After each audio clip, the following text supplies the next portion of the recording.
All right, we're live. Mr. Kirkpatrick, how you doing? Doing well. How about yourself? Very good, very good. Thank you. Thank you for being on this morning.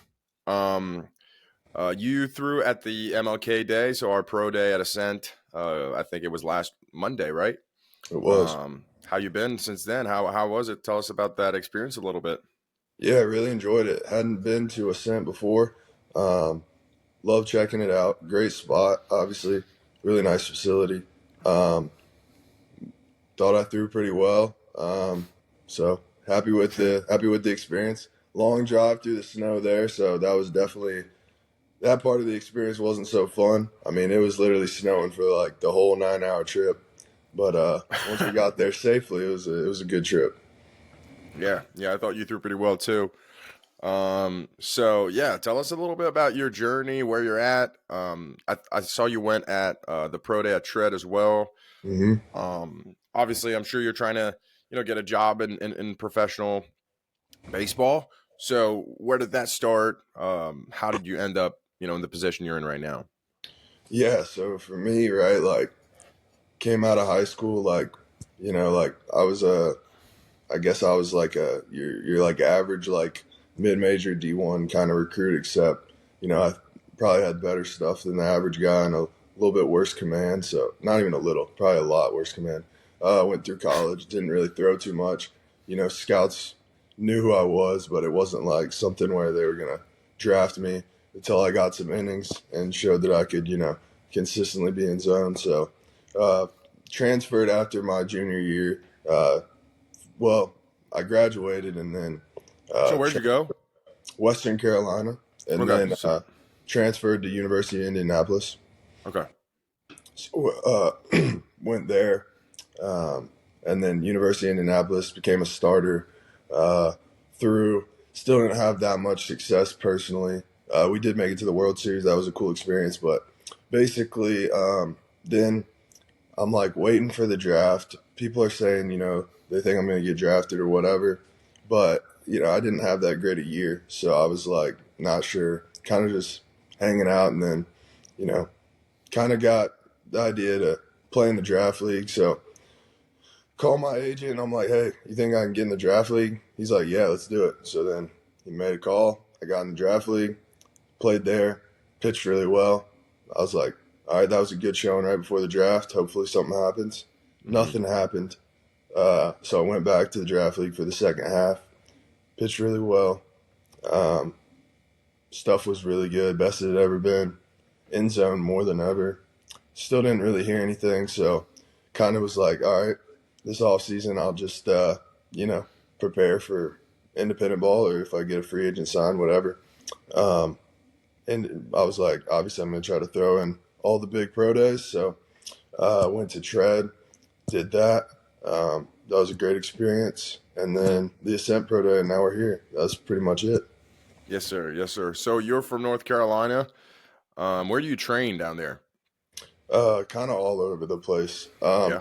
Have good relationships with a few places. I mean, I do my own training for the most part. Yeah.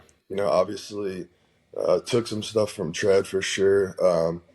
My coach there, Craig Stem, really helpful guy. But I would just go there for bullpens like once a week this off season. That was my first time training with them, so um, mainly like bouncing around different facilities here and just kind of doing my thing.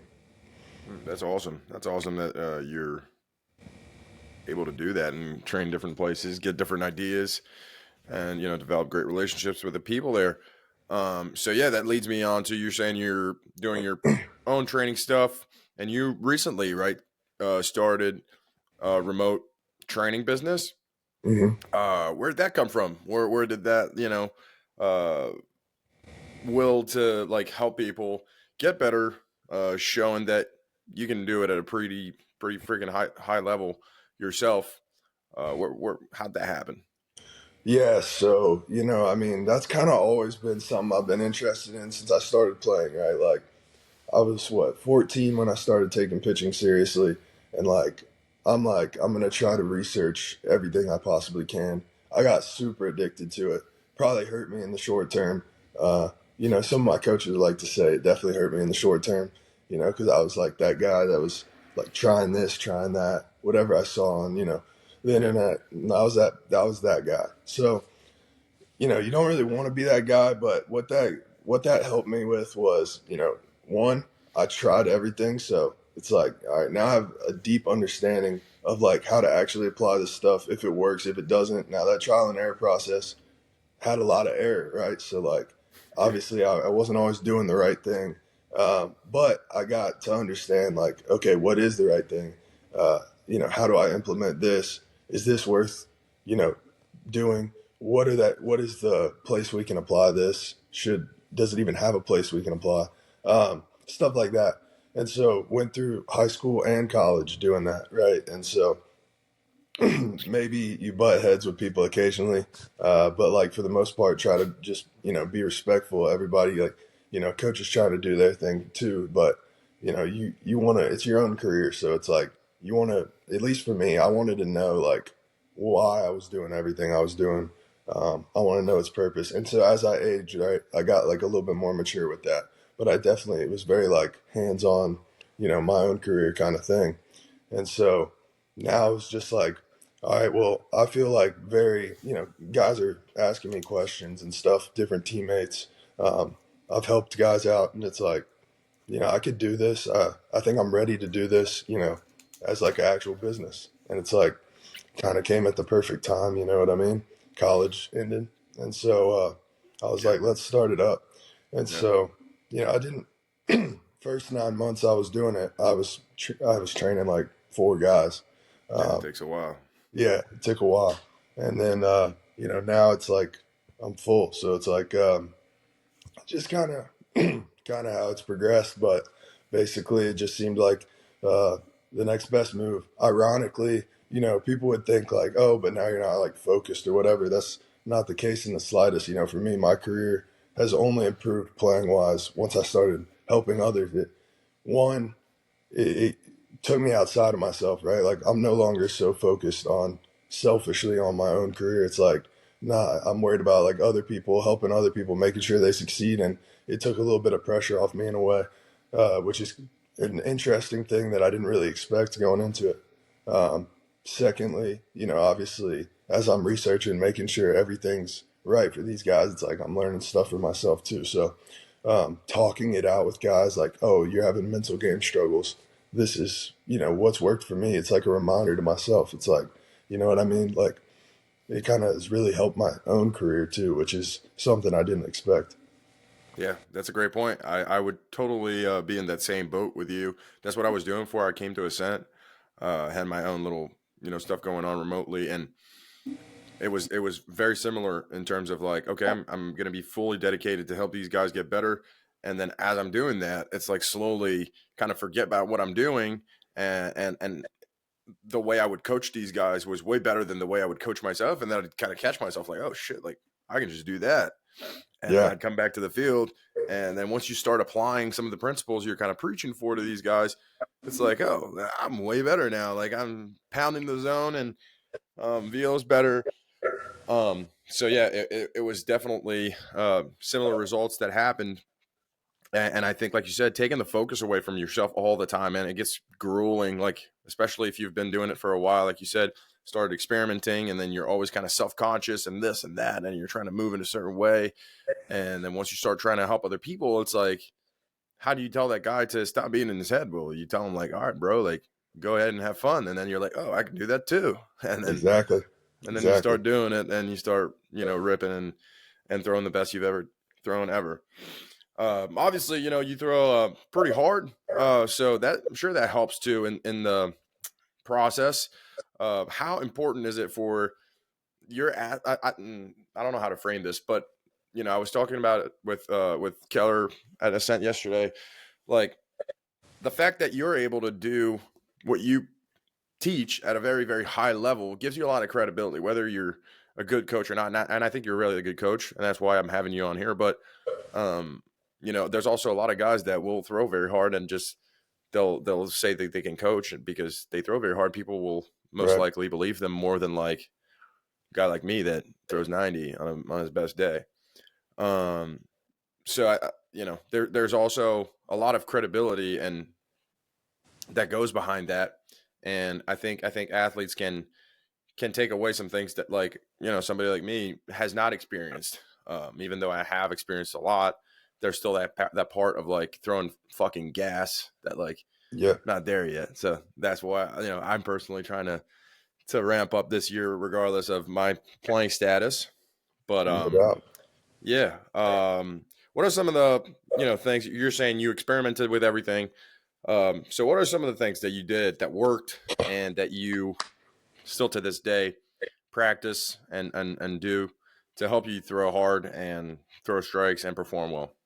Yeah, so like I said, literally tried almost everything that I saw. Yeah. So, um, the things that have really stuck, the things that have worked, all right, when it comes to anything like cueing or drills or anything like that, trying to get a little bit less internal focus. Like, Yeah. to me, it feels like I have very poor feel of my distal limbs, right? Like Yeah. where they are in space. So using heavier plyos for me has been super helpful for And giving me feel. some proprioception and feel of what's Yeah. on out here with my body.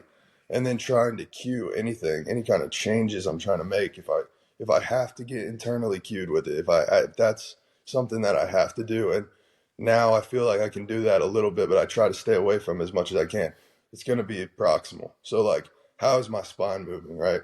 What's my rib cage doing, pelvis, like, and then just simplifying. So it took so long to simplify because at first I didn't understand enough to simplify, so it's like I have to try all these things and like I don't understand how they all are interconnected, but being Hmm. able to zoom out, look at the system and say, okay, I see how everything's working together. All right, now I'm just going to simplify and try to make things as easy on myself as possible. So like sticking to stuff like that.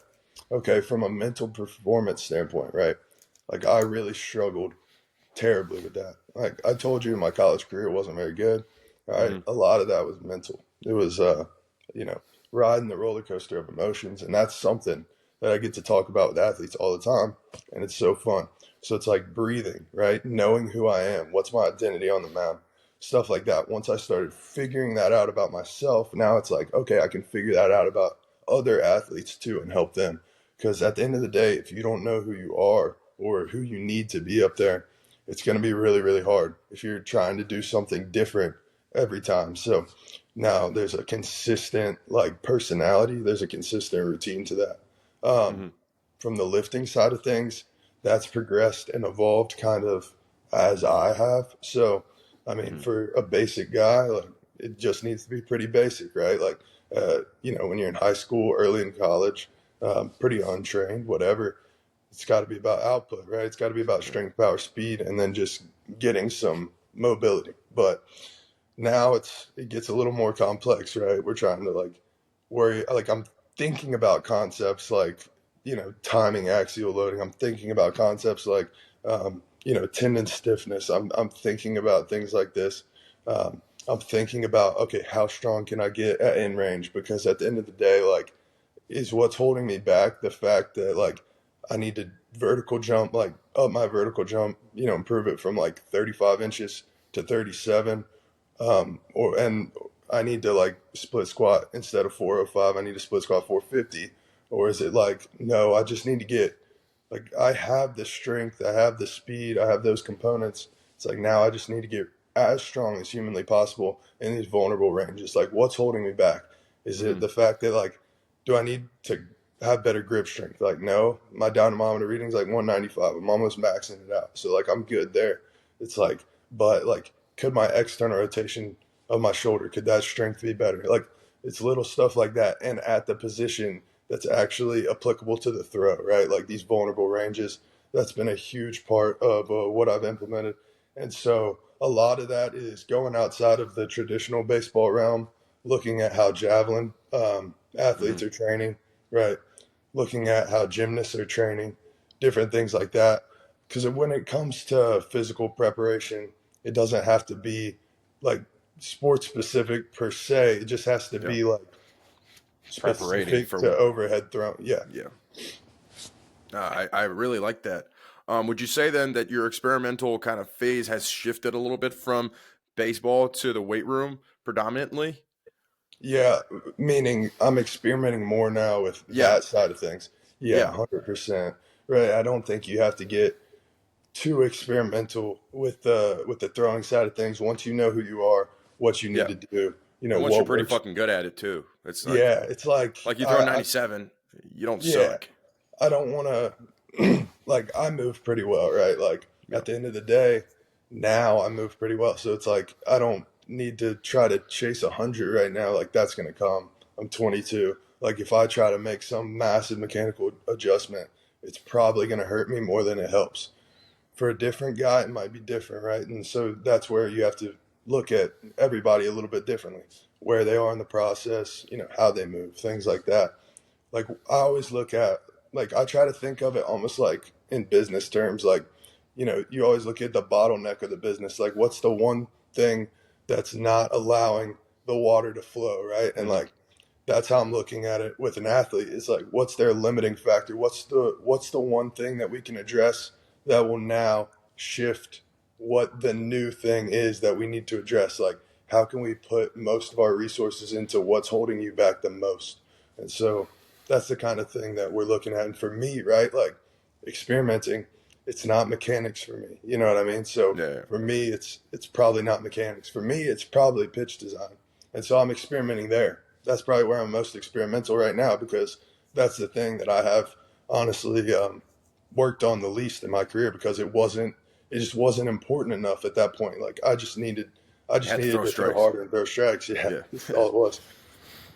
Nice. No, that's very, very interesting. And I can see how talking to you and you just the way you speak shows how knowledgeable you are about the game and axial loading and tendon stiffness and all terms that like if you're not really deeply into what you're doing, you're gonna have zero awareness of. And I can see how, that leads to some tension with your with your coaches not really having any fucking idea what that means in college possibly. How did Yeah. you navigate some of those issues? Were you able to not let it affect you? Because I can definitely see like, hey, do that, and you're like, no, like Yeah. that's not gonna work. Or why? And then they don't have an answer because they give the same shit to everybody. Right. This is something that absolutely makes me lose my mind still to this day. But yeah, how did you No doubt. approach those conversations, and how did you navigate those issues with them? Well, it kind of depended where I was, who I was talking to, right? You got to have respect for a head coach, right? That's not their job. They're not supposed to know that stuff. They're supposed to, it'd be Yeah, nice, but in reality, right? A head coach, they're there to basically be a manage. good leader. And so Yeah, you got to have respect for those guys. Yeah, you don't want to be on the bad side of your head coach. And you want to show them respect because, they're there to try to win. It's not really their job to develop you. Now, from a pitching coach standpoint, like, I've had good relationships with most of my pitching coaches. And really, what it is, when I was a freshman, really through junior year, like, yeah, maybe butt heads a little bit because, at that point, I'm super, like, I have no credibility. So, like, even if I'm right about what I'm saying, it's like, yeah, dude, but like, you're not pitching well. So it's yeah, really hard in those situations. And it's like, all right, like, you know, if you want to give me something, like I'm gonna try to take it. Like I'm humble in that way. You know what I mean? Like maybe there's not a great reason behind it, but maybe it does work, so I'll give it a shot. Um, Senior year, right? Like now it's I think I had a little bit more credibility, a little bit more mutual respect. I transferred in. I built a good relationship, so it's like I'd been recruited. I picked that school for a reason, right? Pitching coach was a lot more hands off, which was really nice, and so um, in the training aspect, what I'm saying is he let me, kind of do me. And obviously I had my best collegiate year. It wasn't good yet, and then go on to have a really good professional year, from my eyes, it took a big step forward. So it's like, that's what it took. But, you know, colleges are not designed for a guy that's like really, really hyper obsessed with learning about that kind of stuff. They're there for the guy that's kind of just like doesn't really know what's going on and they need structure. So for me, I always did better in like a summer ball or like a professional atmosphere because yeah, it's like, hey, yeah. your Go do your job's to thing, brother. show up, perform, you do it however you need to do it. Yeah, That's what they cared about. So I really like that atmosphere, but that's not on the coaches at college. That's just on the structure of how college works. You know what I mean? And Yeah. so you can't blame those guys. Like they're doing their jobs, and I get it. When it comes to strength coaches, I will butt heads with the strength coach for sure a little bit. Um, but like try to be respectful always. You know what I mean? And just like ask them why. So Yeah. that's that's a little different because at the end of the day, like that's not your skill, and Yeah. it's a You can little still do bit. stuff on your own too. It's not like your threshold is so like your volume. You can still Yeah. you don't have lifts every day mostly in No. college, so Yeah. you can Yeah. still do stuff on your own, and you can kind of half-ass a workout to do one by yourself afterwards. Yes. Not something that I would prescribe to anyone, but like if it comes down to that, because your workouts are 3x10 box squat, deadlift, and I don't know whatever else that's Yeah. stupid in the same workout. Right. Well, we can always do that. But yeah, I think you brought in a good point about being able to go all in, whatever it is. Like, I think part of the reason you were doing way better, and I'm the same way, like in a more laissez-faire, Yeah. setting, is like, well, whatever you're thinking about, whatever, if you're wrong or right or wrong about your own beliefs and what you think you should be doing right now, you're going to be able to go all in into that. And like Yeah. the fact that you're going to go all in, well, one, you're going to be better because you're going to be fully like, you're going to pour yourself into that performance way more. You're going to be like, fuck it, let's go. And then whatever happened, happens. And then you learn something out of that way more than if you kind of go, oh, I don't know, but coach is telling me this, and that's when you get bomb, walk, walk, Yeah. walk, walk. You're not Day's bought in. You over. don't believe in yourself. You're like half in, Exactly. half out. Exactly. You have no trust in your preparation, and so that's Exactly. on me. Honestly, that's on me. For me, early in my career, like I don't want to blame coaches for my failure. Like it's Mm-hmm. on me. I Mm-hmm. had to figure out a way to like be more, trust myself. But at the end of Mm-hmm. the day, like it was hard for me to trust myself sometimes in those settings. So, um, yeah, but that's something that comes with maturity. Yeah, definitely. So it's great to not live in a dream and in a fairy tale, and tell people that these things are out there. And again, I think it's great that you show some accountability for what happened to you in that situation, and that you were able to find a solution that allowed you to still perform regardless. But yeah, it's not going to be ideal for most guys. We all wish that it could, but we have to deal with the situation we're in. Right. Um, so let's talk a little bit more about how you connect with the guys you have online, because I did a podcast a couple weeks ago with another online coach, Jack Barry, and he was telling me a little bit about the system he has in order to create relationships with guys, even though you don't really see them. Yeah. So this is something that I found was really hard when I was doing it too. So I'm curious to see how you do that. Yeah. So in terms of creating relationships, one, I think it's super important, and I think like that's what us little solo remote coaches Mm-hmm. can do to that maybe the big guys can't as well. So like that just because of scale. So like that's like a little bit of an advantage you have there. Like you can be at least you can be the best like one-on-one truly like communicate I'm here for you at all times kind of coach, and Mm-hmm. so that's really helpful. Building a relationship, actually they know that somebody really cares about them. I think that's super important. And so for me, like maybe I don't know that I have like really a system other than just like, hey man, my phone's always open, call me anytime you need, I'm gonna pick up if I see it, and like if not, I'm gonna call you. You know what I mean? Like you send me a video, like I'm gonna look at it. I might FaceTime you right there and just like show you what I'm thinking. You know what I mean? Like it's just like, hey, I'm working whenever I'm awake, like if I'm not training myself, like even sometimes when I am, which is probably not great, but like all the time I'm just like checking it and like answering. So, and it's a lot, you know what I mean? Like, but it's not like any office hours for me. It's just straight up like this is my life. You know what I mean? Like it's a day in day out kind of like all the time. That's Yeah. that's just what it is. Yeah, but it also gives you the freedom to, train and go to different facilities and go to pro days and not have any repercussions in terms of how well you can still do your job because you're able to do it from anywhere. So there's a lot of benefits to it, but I can see how, yeah, it's hard to check out. Like, dude, Yeah. you're in it all the time, and it's 10:37, and you're about to go to bed, and then, yo, how does my mechanic look? And It's you're like, like, well, brother, I'll tell you tomorrow morning. yeah, But exactly. that's what happens. But yeah, you have to love it, and it's great that you do, and that you're so into what you're doing, and I think you guys are definitely in great hands. But as far as where you see your business going, so obviously you're trying to play pro ball, you're trying to get sign with an affiliate organization. So like, where do you see that going in the upcoming years?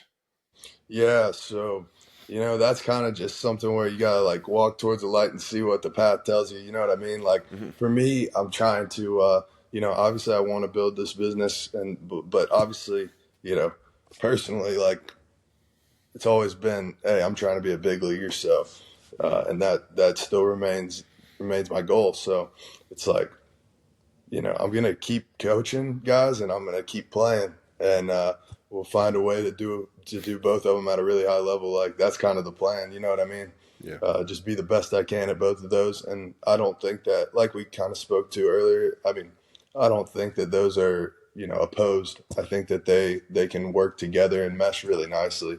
Um, in season, it's going to be a little bit interesting to see how I am able to handle it because this last season I had a lot less clients, so we'll see how the workload is on that. But Hmm. I'm gonna make it work. So the plan is to hire and train some more performance coaches, and so that way we can help some more athletes without having to be all me all the time. Yeah. Um, from my own playing career, I'm just looking for an opportunity. If I don't get an affiliated opportunity, I'm going to go play independent baseball in the Frontier League, and we'll do that. Good. Good. You considered going to Quebec City as the Frontier League team? I haven't. I haven't considered that too much now. That's just because that's where I'm from. The Oh, guys over okay. there, but yeah, you Oh, know, are you really? Where's yeah, Where's that at? Canada. Oh, okay, Canada. Yeah, so That's, I think they're three championships in a row. So oh shoot, they're that's on a awesome. roll. Yeah, Okay, yeah, and okay. it's everybody considers it probably the best place to play, the best fans, the coolest atmosphere in indie ball. So if Oh, you that's got, it. I don't wish that you don't make an affiliate team, but hopefully you get a chance to go play there at some point and see how cool it is. Yeah, yeah, that's sick. Yeah. Yeah. Little parenthesis there. What's the greatest lesson you've learned from anything? Oh, wow, that is broad. That's Let's kind get. of deep. Sorry, I'm taking it to a fucking different level here. We go No, no, I from like indie it. ball to The let's dig greatest deep. lesson. Um, Shoot, like I mean, there's a lot, but the best one that I probably have, right, is just it's like stay on the path for me is it's got to be like with anything, right? Like in my opinion, um, failure is I'm gonna jump to that immediately, right? Because like to me, I feel like I failed a lot, but like I feel like I also failed upwards, and it was because like I continue um, to constantly like I'm not gonna give in. Like there's no timelines on anything. I'm changing my answer. No timelines.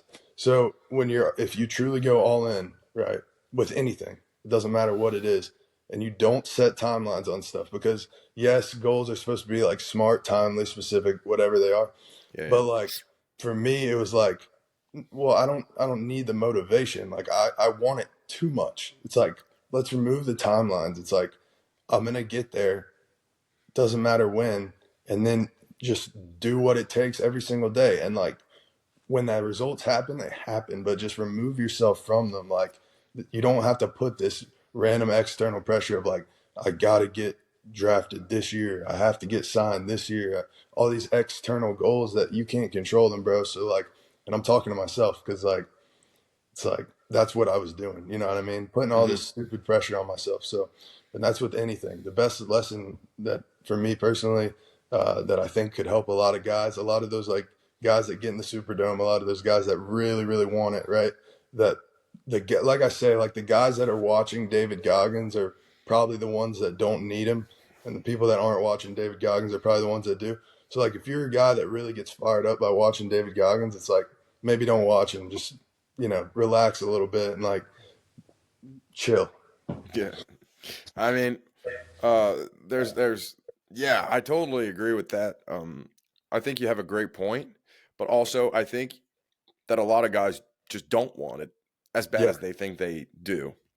very true. Um, you bring a good point. Like, yeah, man, we all expect things to happen way faster than they'll ever happen. We all think we're entitled to have things right away, meaning like a year. It's like, bro, Yeah, you're a lunatic. But I do that all the time too. I'm definitely right. a lunatic sometimes, but also like you want it so fucking bad. You love it too. It's like you love the grind, you love the chase. It's like, well, I'm gonna do this because I'd rather do that than anything else. Yeah, So you're gonna get there. Like it's just gonna happen if that's the only thing you want, or the thing you want the most.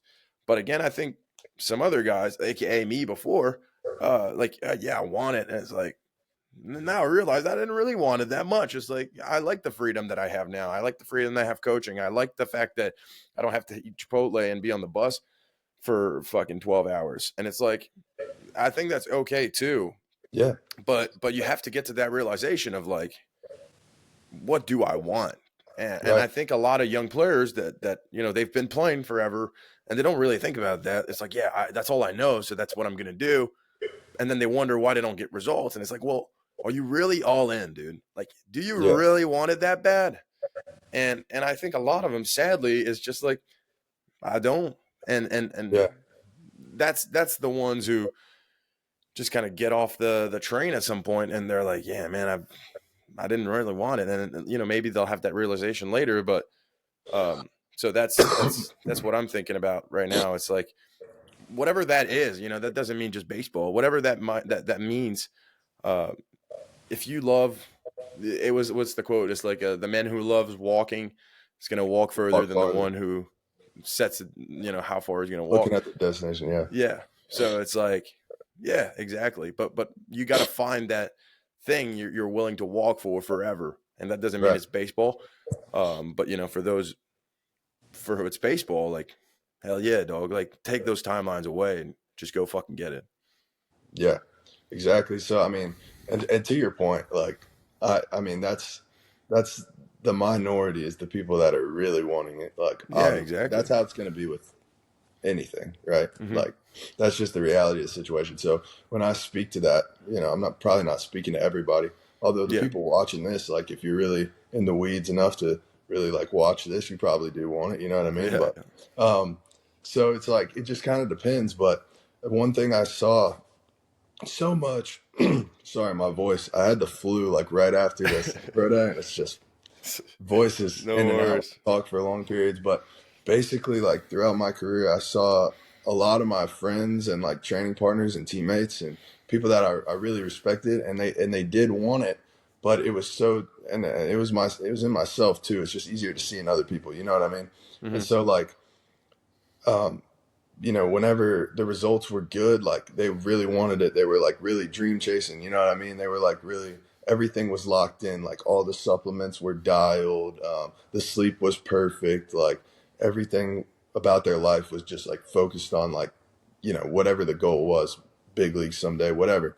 And then it's like, they would be locked in for like a little bit of time, and then it would be like, oh, the results start to fluctuate, and now like it's all about, that's when you have to keep the consistency, and that's when it's the hardest because your motivation and like your want to is going to suffer because your motivation's a little bit tied to your results, and it's like Yeah, the maturity aspect was, it's like, no, the path stays the same, do not change anything, almost like forget what happened, good or bad, because like, and part of that happens when things are going well, right? When mhm, things are going well, if you're tying like your whole identity to the fact that things are going well, yeah, now when things don't go well, you're kind of screwed. So yeah, it's like it can't be that. So like when things are going well or things are going poorly, it's got to be the same, and it can't be tied to that. Like you say, it's just got to be tied to, I really love this. You know what I mean? It can't be Yeah. tied to what you want. So, Yeah. That's a great point, and that's something, working with pro guys every single day, that I've noticed the most, like the biggest difference, and I'll tell every high school guy this is like, what's the biggest difference between you and a pro guy? If you throw 92 in high school, it's like you probably throw your bullpens harder than him. Like if you show up and you throw every pen at 92, like there's a lot of pro guys that don't throw 80, 89, but the fact that the biggest difference is they show up every single day the same, and like it's literally the same. Like I train with big leaguers. They come in, whatever, they feel good, they feel bad. They haven't eaten, they slept like shit, they hate their life, they don't hate their life. They come in and it's just like, let's go. And it's the same yeah, guy every single day. And then they get the work done and then they go home and then they do it again. But then the high school kid is like, oh, today I'm tired, and then they're dragging their feet. And it's like, yeah, brother, yeah, you don't understand what it takes, man. Like you just don't. yeah, Like the pro guys, and all my friends that play pro ball. My best friend, played with the Jays for like three or 4 years. He got cut last summer. And like that was his realization too. He was like, dude, these guys, these best guys that I played with, they're literally the same person every second of their life, yeah, regardless of if they're 0 for 39 or if they were 4 for 4 last night. So it's like, it's crazy that, like you said, your motivation is tied to your results, but then you can't like sustain that well no, enough. Like you're gonna crash. Like it's gonna be so much like variation, and it's gonna take you to some dark places. You have to stay like stoic with regards to everything that happens. But sure. that's really really hard, and that's Yeah, why I'm saying like it's not going to be for everyone. I don't think everyone is able to do that, and it sucks. Like I wish I could tell everyone, yeah, I can coach you to become a professional baseball player. Maybe I can, like skill wise, but yeah. like that doesn't mean you can sustain it through time. The mental and emotional maturity Yeah. is really difficult. And Mm-hmm. dude, I will say though, I don't know many guys that were worse at it than me, and I feel like I'm getting pretty good at it. So Okay. it can happen. It's got to be. It takes time, and it really does. And Mm-hmm. I mean, it's not like I lacked motivation. I still every day I still put in the work the same, but like I might change what I was doing like pretty significantly, right? Like Yeah. based on how the results were. Which I mean, there's got to be a little bit of that, make adjustments, but this isn't adjustments. This is like hit the panic button. I'm not hitting the Yeah. panic button anymore. You know what I Mm-hmm. mean? I could have a terrible pen, and it's like okay, and just show up the next day. You know Whatever. what I mean? Yeah. Remove yourself from the results kind of thing. And Yeah. that's what I noticed being around pro guys. And I think that's been so influential, like you said. Yeah. It's just like watch what they do in terms of like their emotions and mental state day in and day out. It's so different than Yeah. like anyone else. It's Yeah. crazy. Yeah. And no matter how weird you think they are, like a lot of them Yeah. are weird as fuck, but it's like, Yeah. yeah, dude, like that's how they do it. And it's Yeah. very interesting. Like it's been probably the thing that is the most fascinating to me, and it's the thing that stands out to me the most. Like, yeah, a guy that throws 100 is really sick, but like now that I see it all the time, not 100, but like Yeah. 95. Like now Yeah. that I see it all the time, not that it's not impressive, but like the way guys react and like walk in and the way they carry themselves, that's the stuff that I notice right away. And I'm like, okay, that guy's different. Like every time we have a big leaguer coming in, and it's just like it doesn't matter how well he technically performs on paper. Like you look at his track man, and it's like, well, I've seen that before. But then Yeah. you look at him just throw and compete, and you're like, damn, like that guy's different, bro. And then he walks off the mound, and whether he struck out 7 in a row or he had 2 bombs, it's like, okay, how was it today? Okay, cool, see you. And then it's like, what, bro? Like goes on about his day, does the exact same thing all the time. So it's very impressive. But also I want to bring another point, because you said you have to be all in. Like when you go all in is when you can actually start trusting the process, and it's something that I've been also like saying, like, so if you don't want it bad enough, well, it's hard to go all in. But if you do want it bad enough, you can go all in, and therefore you can actually trust the process. And Yep. also, like we were talking about before, if you have some like stuff you mentally and emotionally you're not able to handle well, whether that's butting heads with coaches, heads with teammates, in your personal relationships too. Like if you have stuff that doesn't allow you to deal with things properly, your emotions in particular, like you're probably not going to be able to go all in. You're going to be half in and half out. And that's when you don't trust the process. And that's when you don't learn. And that's when you can't progress. So a lot of it is just coming to the realization, like you said, like what is the thing that I need to improve most?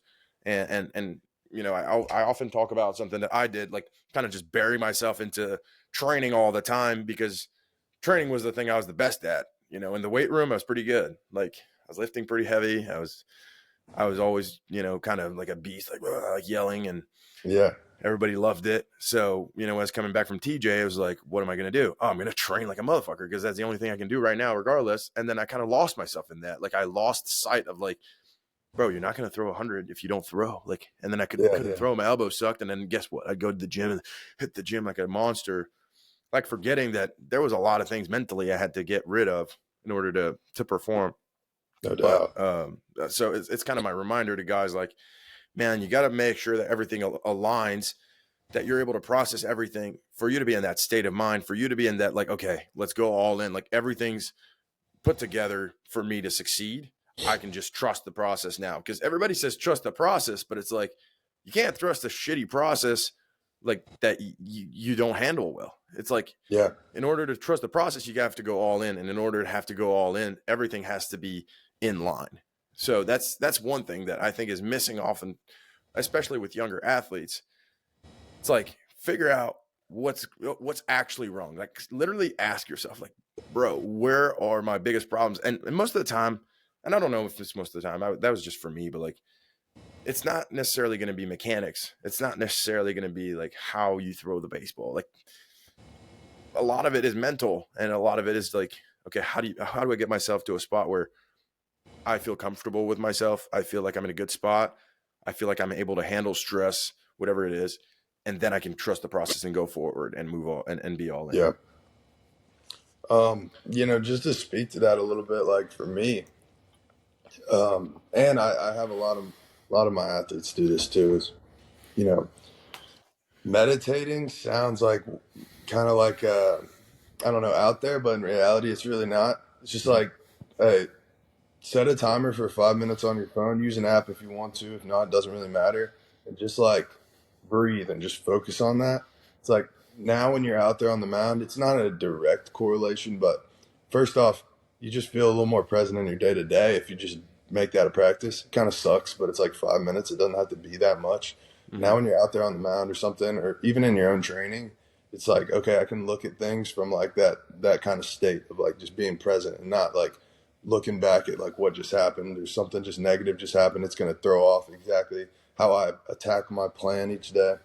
And so that was just a little thing that kind of helped me and has helped some of my guys, just being a little bit more present. And like I say, it doesn't have to be super complicated. It's just a little tip that can help some guys, I feel like. And like breathing in general, just focusing on that anytime that you need to get back to that kind of state. Like it doesn't have to be anything like crazy. Nobody even has to know you're doing it. But it's just like something real quick. It's like, all right, I'm back. You know what I mean? Yeah, yeah. I mean, I think also with just the technologies today and the TikToks and the Instagram, and it's hard to just take a moment and be present. It's something I was talking with the podcast guest I had yesterday as well, and it was Mm, just like, yeah, he likes to go hiking because it gives him a little break, and that's kind of that same meditative process where like at a smaller scale that's more accessible. yeah, It's great to just be present and just remember like, holy shit, like I'm here. Okay, let's focus on that for a second. Like I feel like a lot of a thing that's very prevalent now is just people struggle to be with themselves because we're never really connected to who we are in the moment because we're so like distracted by so many different things. So I think it's good to practice being with yourself and feeling comfortable with that.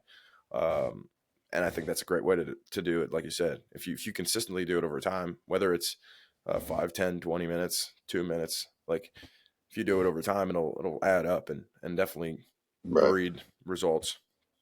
This is great.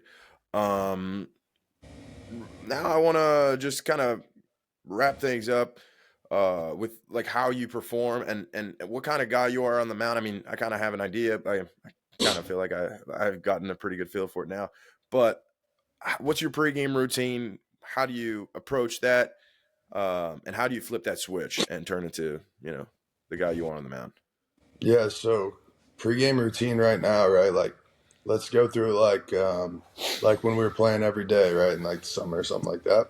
Hmm. Um, Obviously you're gonna show up to the field, you're gonna do BP, you're gonna hang with the guys and just chill and have fun for a while. And that's the great thing about it is you get to show up and like for me in West Virginia, like I want to talk to that real quick. Best experience ever. All the guys on that team are like awesome human beings, and just being around those. We talk about being around professionals every day. That's what Hmm. it was. Like professional, like ex big league guys are our coaches. It's sick, and like everybody's chill, Hmm. and you're bouncing ideas off each other in the bullpen every single day. It's easier to not ride the wave of emotions when you're playing every day. But Yeah. anyways, back to the question. I did need to mention that real quick because it's super important, and like that's really something that helped. Shout out to Uh, him, by the way. yeah, shout out to West Virginia. But nah, so basically pregame I'm going out there like I don't know, maybe an hour before the game, right? Gonna move around some. Already have been out there a couple times probably, but gonna go move around, go through my dynamic. It's gonna be the same every time. Um, Sometimes you gotta throw like well before the game, like 4 hours before as a bullpen guy. But for me, I'm trying to throw as close to game time as possible. And so go through the dynamic. It's like I got two plyo drills pregame. They're both really low intent. They're both with really heavy plyos. Hit 5 of those each, and then I'm gonna go into catch play, and it's literally gonna be super low intensity, and it's gonna be super athletic, and I'm not even gonna get out of my delivery. I'm literally just gonna go like seated. I'm gonna go like 10 toes. I'm gonna do some like I'm fielding the ball and throwing like a shortstop, and then I'm gonna do some step behind stuff where I'm literally just working on like okay, I'm gonna stay like my posture is going to be right here. I'm going to get my counter rotation, preset that, and then I'm just going to walk into it and throw like an athlete and just try to hit my partner in the chest or wherever his glove is, and like maybe mix in some grip work. But it's going to be quick. It's going to be low intent, and then that's pretty much all it's got to be, right? Because you already went to the gym like early in the morning, right? And if you're playing consistently, right, and like Hmm. you're gonna throw what 3 hours later, so you don't need to get like crazy hot. You're actually just like you're just gonna ruin your workload if you Yep. do that. So it just needs to be super low intense, smooth, easy, athletic, give you a little bit of confidence and trust in your preparation. That's all it's got to be pregame, dude. Yeah. Like for me, especially as like a bullpen guy, a matter of fact, less is almost always more in those cases, right? Yeah. So it's like that's something I fall into. I think everybody falls into like early in college is like, and maybe even in high school too, is you have no clue. Like you're just ripping the ball like 95% every day on flat, and it's like throwing for like 10 minutes because it's fun. And then like you look up and you're like, dude, I'm throwing slow. It's like, yeah, bro, because like you're throwing hard every single day. It's like throw as hard as you can when you're in the game and when you're throwing on high intent days and bullpens and all that. But it's like if you're just doing that every day, you're just shooting yourself in the foot. You know what I mean? Yeah, definitely. That is something that, this summer I was closing for the team I was playing with too, and developing that routine and just realizing like literally some days I would just throw the football because Yeah, it was like I don't need to throw, bro. Like, but that also comes with the confidence that you got to develop some type of skill where like or a level where you're like you feel like you're good, and I think yeah, you're in that place now where like we mentioned before, it's like you're not going to really think about your mechanics because like you already throw really hard, so it's like but you got to get to that level where you feel like you're good. So to a lot of guys that I just saw a post by Austin Yoakum right before this podcast that's yeah, like ditch the mantras, the visualization, the breath work. Like, yeah, all this works well, but like until you're actually fucking good at your sport and you feel like you're competent, none of these things are actually going to matter as much as just you getting way better and practicing it so many times that it's undeniable that you're good at what you're doing.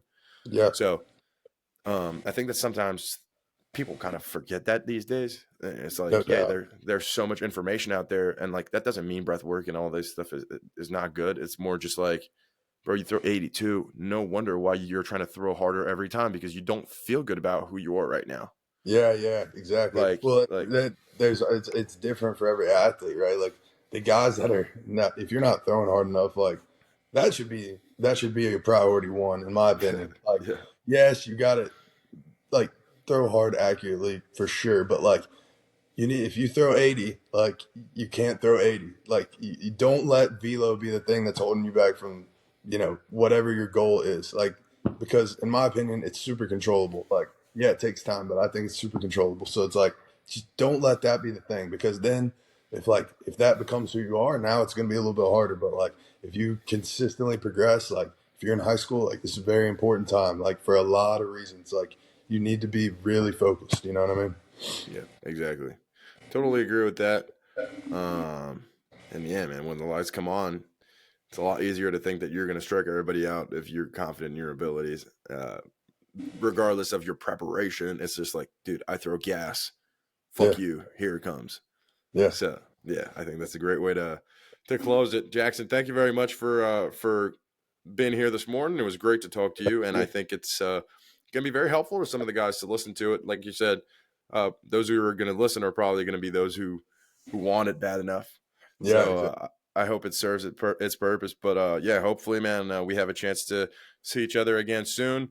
Let me know if you Yeah. want to come train to a site. Awesome. Welcome to be there anytime. And yeah, definitely going to be excited to see where you end up this year. I appreciate it. Thank you so much for having me on. I Yes, really sir, brother. enjoyed it, man. Yes, sir. Anytime. Have a good Sweet. one, bro. See ya.